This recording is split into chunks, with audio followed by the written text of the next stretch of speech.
she don't have, what else did it have? Yeah. Between like Rock Hill, I think that was it. Charlotte, and all of our other Carolina rooms, and I won't go to the newsroom until Wednesday. But it was, I like pistachios. So that was good to me.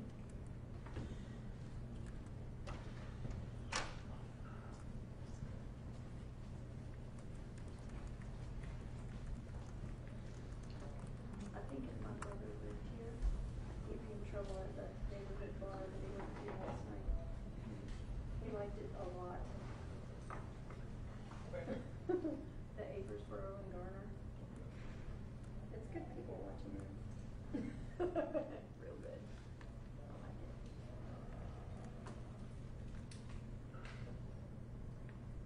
So Rob was out while I was seeing them, but they were generous with their drinks, like the alcohol.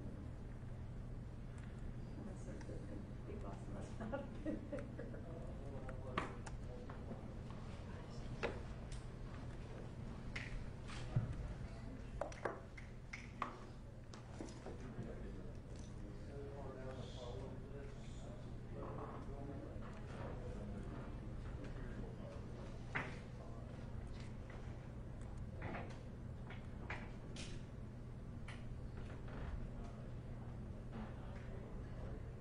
He came in from Carolina Beach. He's living in Jim's house right now.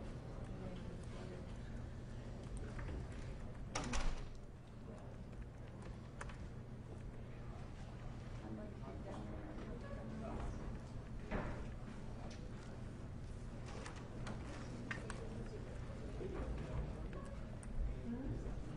I did today. I worked at work for 8 hours. I didn't, we worked yesterday, actually, but not coming in. We have, but we only have the Johnson County, so it's not good. It's going to cut that avenue with some trees down and going to the edge of the Wayne County sides. And I feel like we should have gone especially. I don't really use the flooding a lot.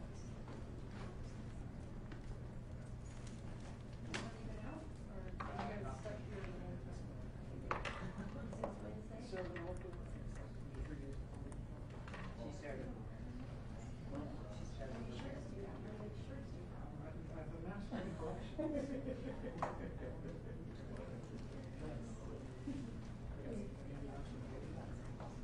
Well, it's all good. Yes, it was. What else was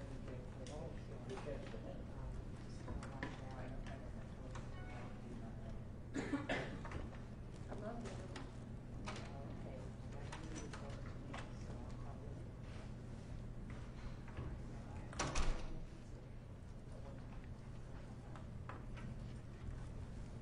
She laughed at what you just said.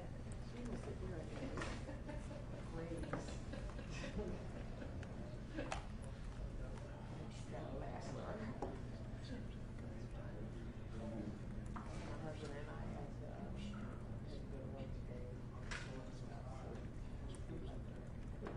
is this a daughter or not a daughter?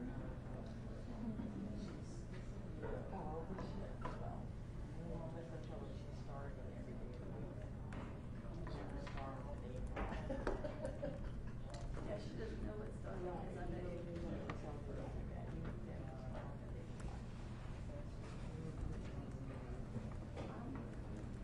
How hungry is she? You know what hungry is to love it, but not starving. And if I do, I need to bring my preserves like I don't know. She got enough reserves. That's why we got them. For emergencies. That's why I got it. But as long as the apocalypse happens, she comes down with blood. By a couple of days.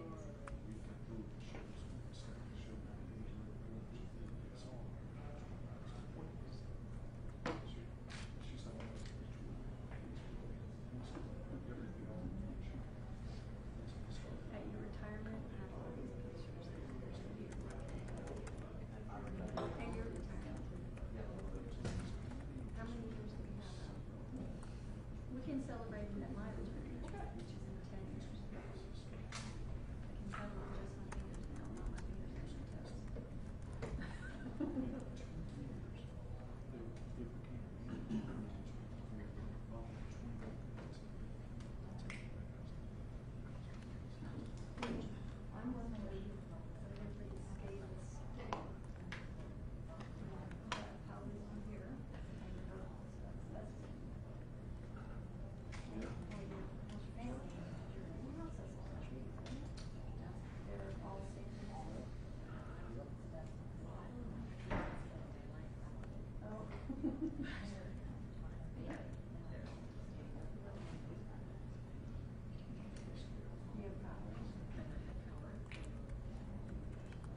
check that those calls right now and see if they'd be able to do it for us. Okay. All right, thank you. Okay, bye-bye.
We get started in about a minute.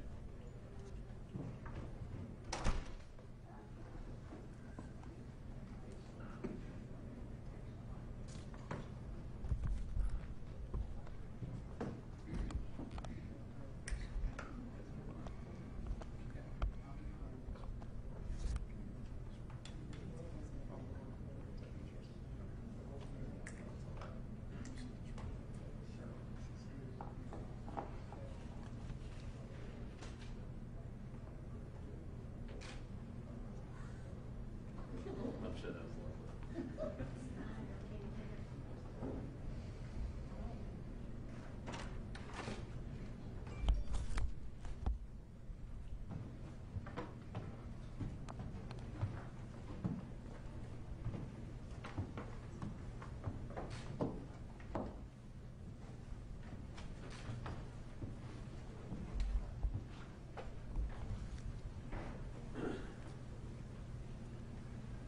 Good morning, everyone.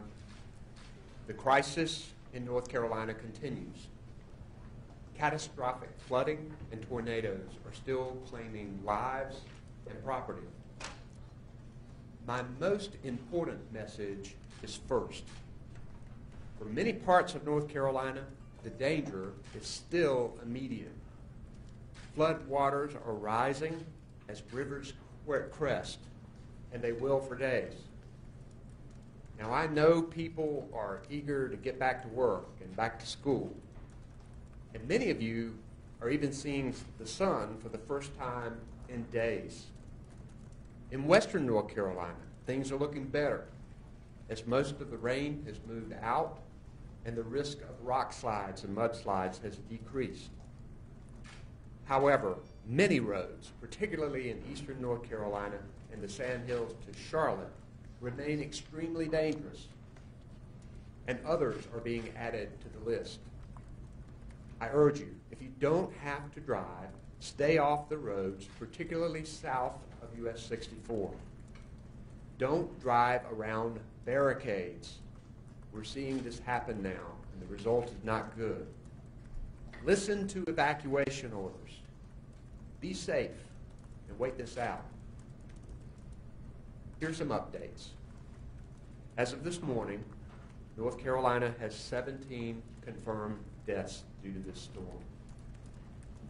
We mourn the loss of each and every life, and our hearts go out to their friends and their family. We have more than 1,200 road closures, including 356 primary roads. Our major north-south connector, Interstate 95, and portions of Interstate 40 remain closed to traffic. As of this morning, a little more than 484,000 people in North Carolina don't have power. Even though the rain is moving away, the ground is saturated. An even small amount of rain can cause flash flooding. First responders have reported rescuing and evacuating over 2,600 people and over 300 animals from flooded areas so far, and rescues are ongoing. We have been able to get supplies through to many in need, including some communities that are surrounded by water. 23 truckloads of food, water, and supplies made it into Wilmington this morning, and other communities facing this are being addressed as well. We have requested, and FEMA has added, more counties to our major federal disaster declaration request. Bladen, Columbus, Cumberland, Duplin, Harnett, Lenoir, Jones, Robeson, Sampson, and Wayne counties have been added for a total now of 18 counties. We've requested that Hoke and Scotland counties be added, and know that there will be more counties added. Right now, the Black, Little, Lumber, Cape Fear, and Neuse rivers are inundated with major flooding, and 13 more rivers are forecast to reach major or moderate flood stage. Please don't make yourself someone who needs to be rescued.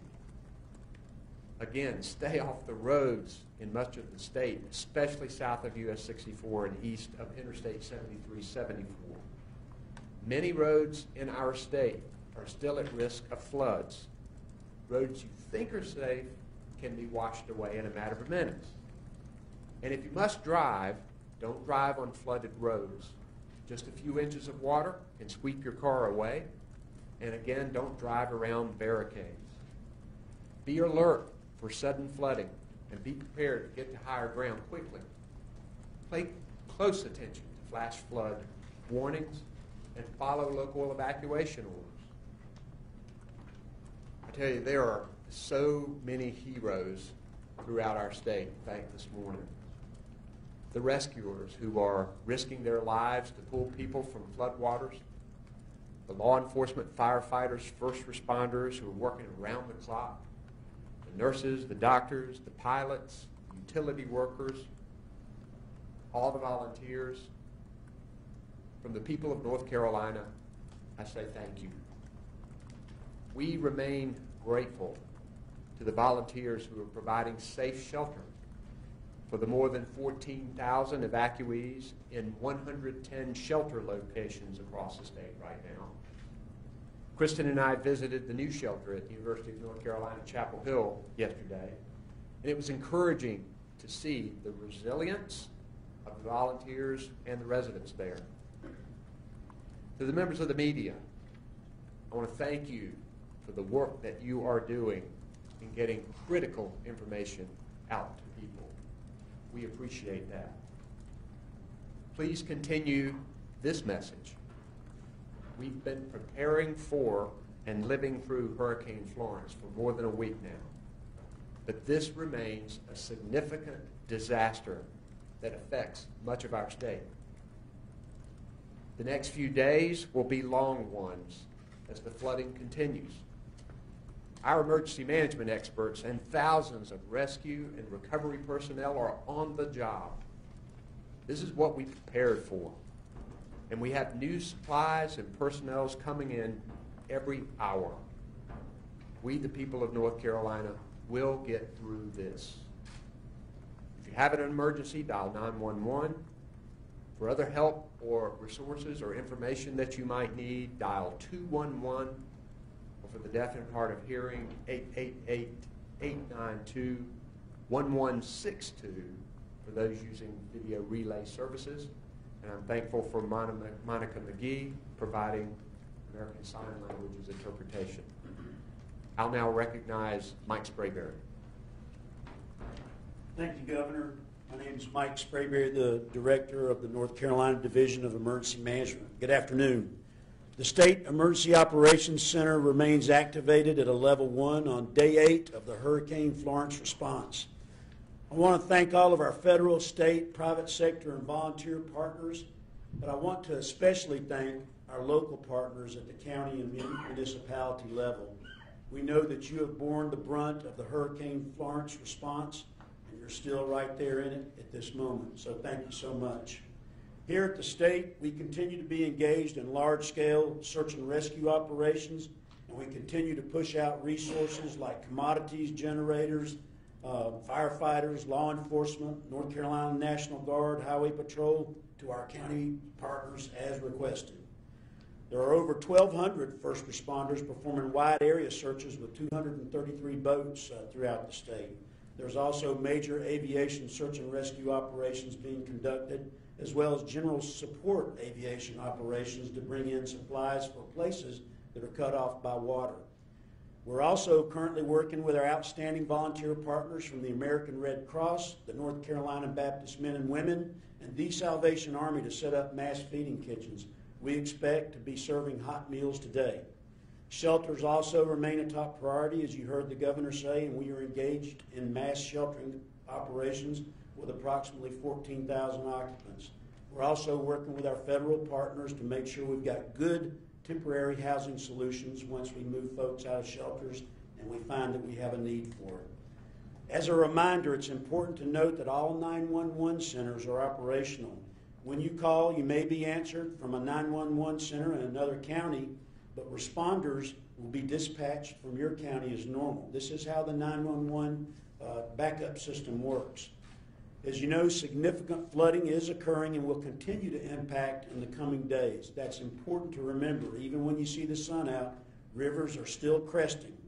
We urge all of our residents to log in to our flood inundation mapping and alert network, known as FIMAN, at FIMAN@nc.gov. Again, that's FIMAN.nc.gov to see which roads and structures will be affected by flooding. Users can sign up to be alerted in this system by text or email when rivers begin to rise. As always, please make sure you follow the guidance of your local officials. That's so important. And stay tuned to your local media to ensure situational awareness. Thank you so much for your support of the North Carolina State Emergency Response Team. Thank you very much, Governor. Secretary Jim Trotman. Thank you, Governor. Jim Trogdon, Secretary of the North Carolina Department of Transportation. As of today, we have 356 primary roads closed across the state, and that number is up from yesterday's 180. Total roads, and we're seeing some positive movement, total roads overnight was 1,700.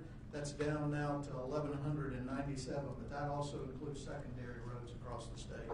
So we're seeing some gradual improvement in the condition of roadways. Mobility and access. Yesterday's focus was getting good access into Wilmington. We successfully did that. We have one major route that's supporting us, and we're working on the same thing to ensure we have good access into Brunswick County. Brunswick County's access has been up and down due to the flooding conditions and the dynamics of the flooding conditions. We are making great progress, especially in Craven, Carteret, Jones, up in that area of the center of the eastern North Carolina, in clearing debris from the roadways. We're making sure that the mobility on the roadways, now that the floodwaters are down, will not be constrained by fallen trees. So the counties up there reporting good progress in clearing trees out of the roadways. We're at 90% of all of our roads cleared in that county area. In Wilmington, New Hanover County, Onslow, Brunswick, Pender, we're able to clear debris, but only as the floodwaters are allowing it. So the areas that we have access, we're successfully getting the debris out of the roadway, but we're still struggling with getting access to all areas of those counties. And that's the same in Columbus and Robeson County as well. But we did have one additional closure overnight of significance, and that's US 221 in Ashe County. It wasn't a mudslide or a rock slide, it was a slope failure. Due to the heavy rains, that is closed, and we'll be able to let the citizens know how fast we can get that open. We are looking at potential new closures based on high water or working conditions, especially on Cottle Creek on I-85, the vicinity of China Grove, which may flood in the coming days, as well as sections of US 74 from Charlotte to Rockingham. There's probably 10 or 11 different creek crossings that, based on the flood conditions and projections, we anticipate those may flood as well, so we're working detours on those significant routes. That concludes my update. Thank you. And I will add, and I know the Secretary will agree, we do not want evacuees to go back. Yes, sir. We do not want that to happen right now. There's too much going on. Colonel Glenn McNeil. Thank you, Governor. Glenn McNeil, Commander of the North Carolina State Highway Patrol. The State Highway Patrol continues to activate and deploy members into the affected areas to assist with the local response efforts. As stated, roadways are not getting better, and in some cases are worsening as the rain bands that occurred overnight are raising water levels in already flooded areas. As Governor Cooper stated previously, and gave a long list of safety precautions, please, under no circumstances, should you drive around closed and barricaded roadways. The loss of life is unnecessary and preventable, so please do not cross running water, standing water, or barricade closures.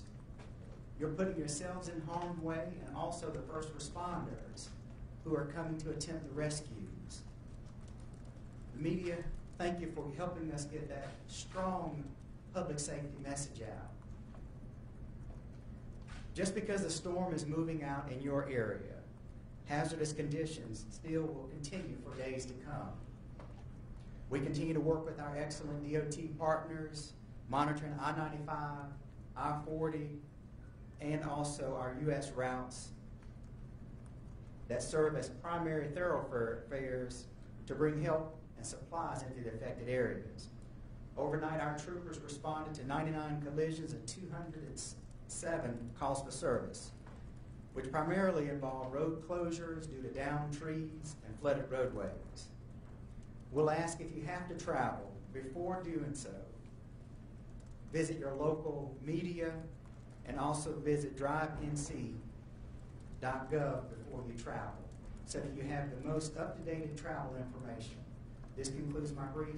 Thank you. Dr. Mandy Cohen. Thank you, Governor. Mandy Cohen, Secretary of the Department of Health and Human Services. And as you know, we're doing everything we can to help the people impacted by Hurricane Florence. And we know that folks are feeling effects right now and will for many weeks and months ahead.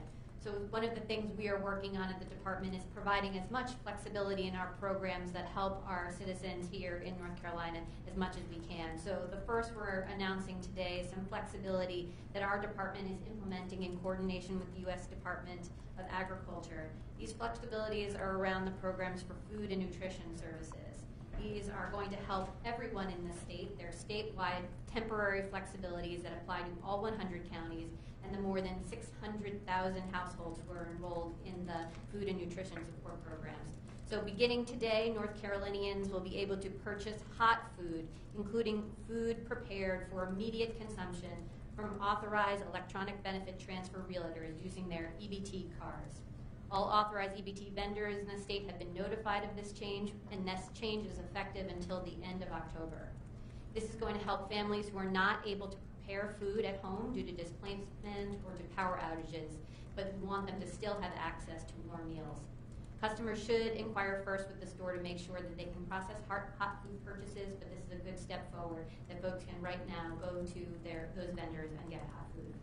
Second, we continue to work on making sure our medical shelters across the state are set up and supported. We had a 4th medical shelter set up and opened in Charlotte yesterday. All 4 of those shelters across the state have bed availability. The other 3 are in Goldsboro, Clayton, and High Point. If someone needs to go to a medical shelter, continue to work with local emergency management for those referrals. We also continue to stay in close contact with hospitals and other healthcare facilities throughout the state regarding their capabilities and their needs related to staffing or power, food, water, and supplies.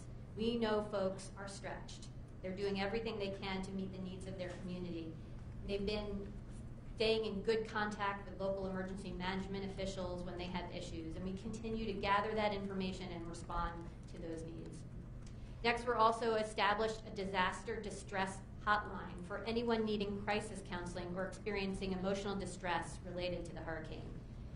The distress helpline is 1-800-985-5990. It is a 24/7 hotline dedicated for crisis counseling for people experiencing emotional distress.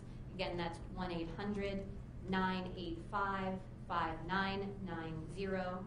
There's additional information on the Department of Health and Human Services website or the Hurricane Florence webpage. And then lastly, I have to reiterate the message you continue to hear from the governor and the other colleagues standing with me. Please do not drive through standing water or moving water. Your life is at risk. Please turn around, don't drown. In addition, make sure that if there's flooding near your home, make sure you're not plugging in electrical devices. We don't want to see anyone electrocuted.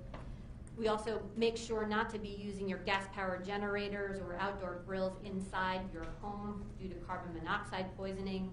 And again, those foods that may have come into contact with flood or storm water, or if you've been without power and now those foods have not been refrigerated properly, please dispose of them. When in doubt, throw it out. We don't want to see any more people be impacted by the storm than absolutely necessary. Please be safe. Thank you. Thanks, Dr. Cohen. Mr. Albie Lewis. Thank you, Governor. I'm Albie Lewis, Federal Coordinating Officer with FEMA.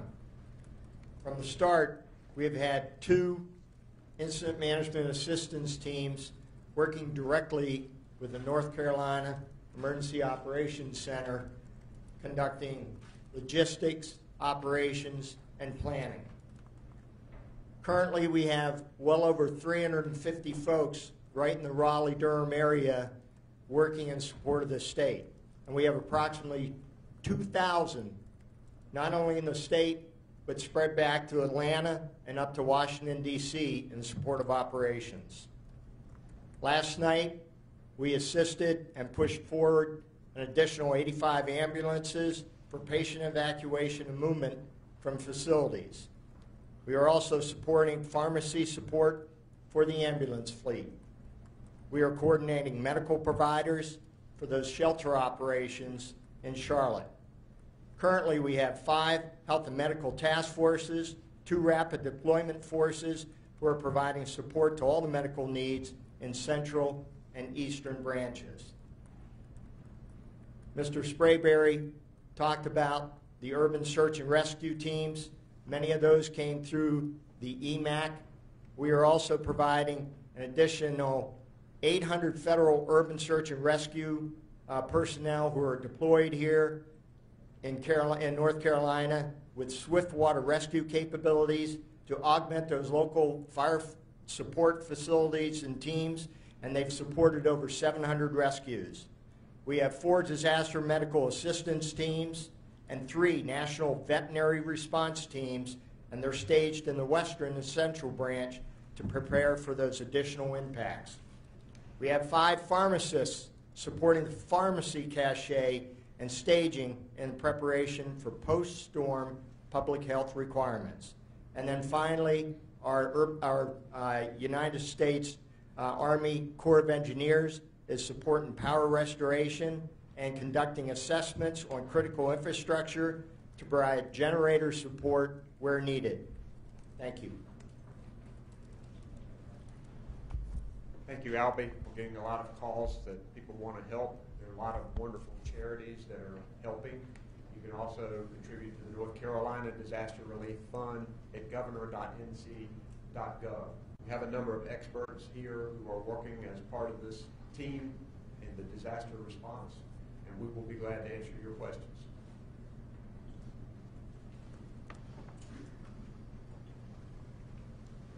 Governor Gary Robertson with AP, and we talked a couple of days ago about how you would sum this up and compared to other North Carolina storms, but now as we're seemingly on day 5 or 6 of the storms, start thinking about, are these storms like the monumental storms we hear in other parts of the country? We've heard about, we remember Andrew, we remember Katrina, we remember here in North Carolina Hazel. I mean, based on what you've seen and the life loss and the damage, how would you square those up with these other monumental storms?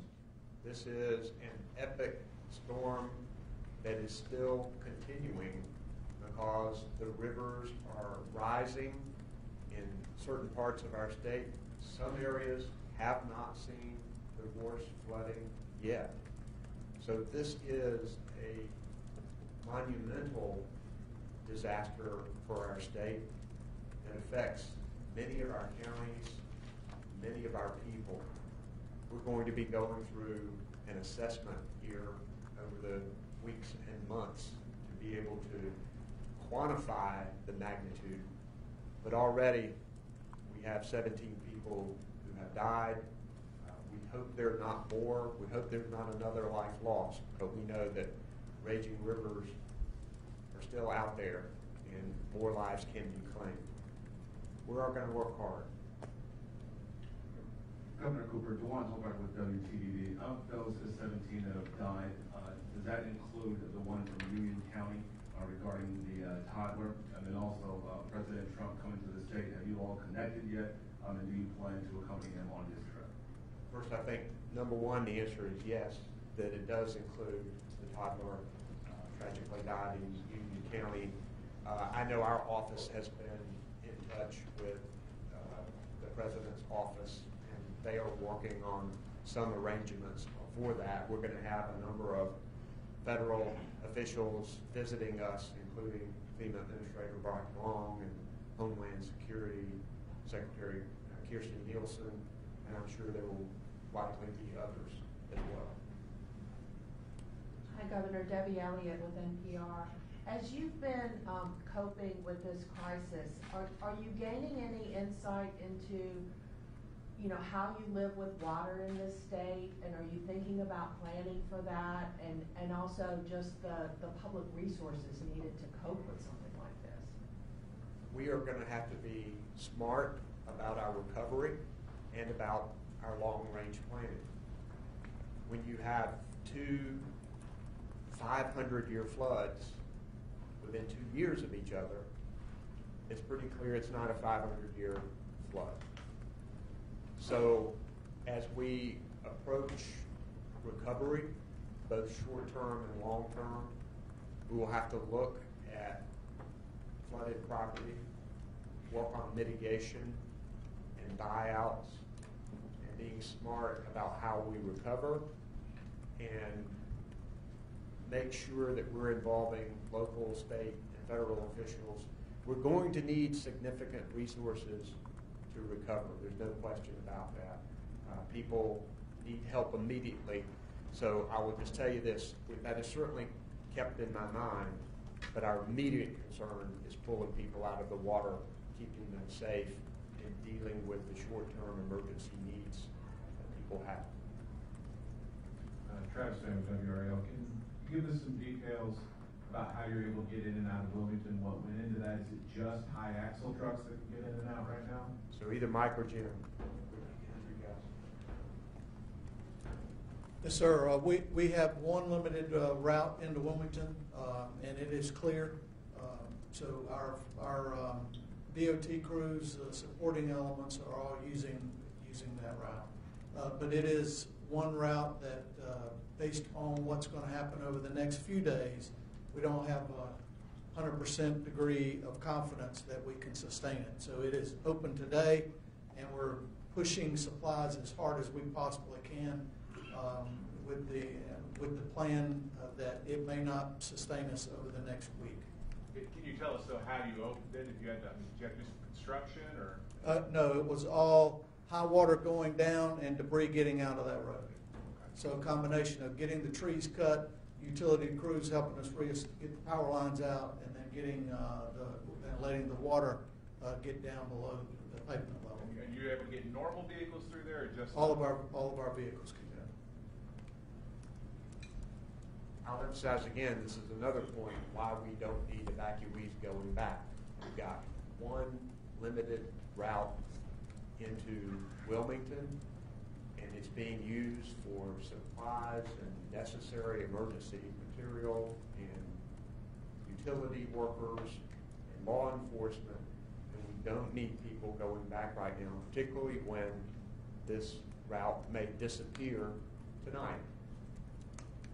I'm sorry, this isn't my question, but just a follow-up is, are you telling us that that limits a route if a regular driver came up there, that they would be turned away? I just want to understand how limited access. Yes, so we're pushing hundreds, if not thousands, of vehicles, so those have priority. However, the route is not closed, but we're just discouraging, unless you're a first responder or you have dire reason to get to Wilmington, please wait. I wonder if I can ask Mike something regarding transitional housing.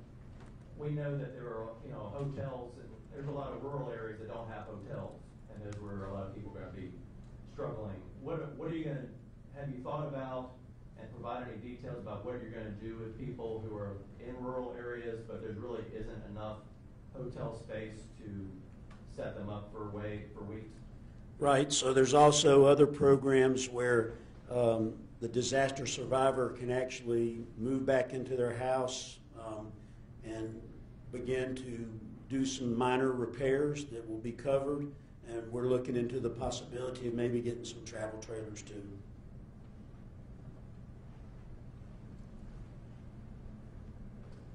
Travis with WRL, can you speak to dam breaches that we've seen and others that we're monitoring, particularly if there's some sort of imminent danger to people who have not evacuated yet? You got two, Michael. So we're working very closely with the Department of Environmental Quality to monitor all of the high hazard dams. We had one small dam breach, I believe, in Brunswick County called Sanford Dam. There were no households, in the inundation flood map. So we are watching those very carefully to make sure that they're not, providing any issues to us. So still early, still much flooding and river cresting to go. So I know Secretary Regan and his team they actually are sitting right over there in the site of the state EOC, and we're linked up closely. Secretary Regan, do you want to respond? No. Okay. Other questions? Again, Juwan Hobart with WTVD. Can you speak to the situation right now in Durham County where hearing the Eno River has overflowed its banks, and can you consider those residents out there?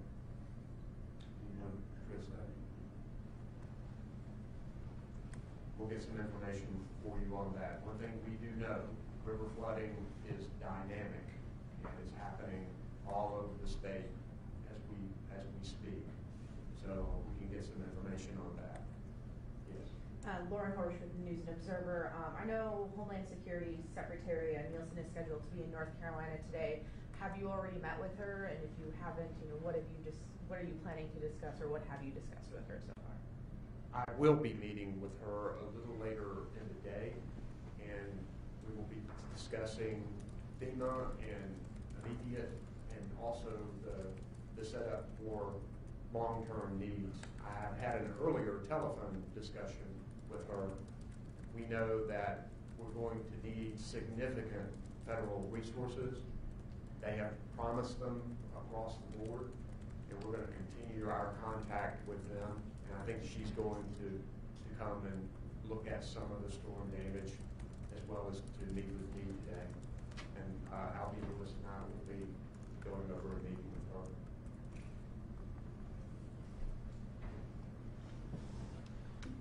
Yeah, appreciate it. Can you give us any updates on coal ash ponds and or hog lagoons, whether there's been any news about that? I'll call on our Secretary of Environmental Quality. Thank you, Governor. As it pertains to coal ash, I think you're aware that we had failure at one of our landfills at Sutton Plant. Duke Energy is on site doing an analysis. Within the next hour, we will have the Department of Environmental Quality solid waste experts on site as well to assess the damage to that landfill. We are monitoring coal ash, or actually coolant ponds at Weatherspoon, and do not have any action there as well. In terms of hog lagoons, we've got one hog lagoon breach reported in Duplin County. We've got 5 reports of hog lagoon overtops in both Jones and Pender County. And we've got 2 reports of hog lagoons being inundated by nearby bodies of water in Jones County. Those are what we've had reported thus far. Reports are continuing to come in, and as soon as the environment is safe, we will send staff out to evaluate those reports and look for remediation. That was Michael Regan, our Secretary of Environmental Quality. Any other questions? Okay, we'll let you know when the next briefing is. Thank you.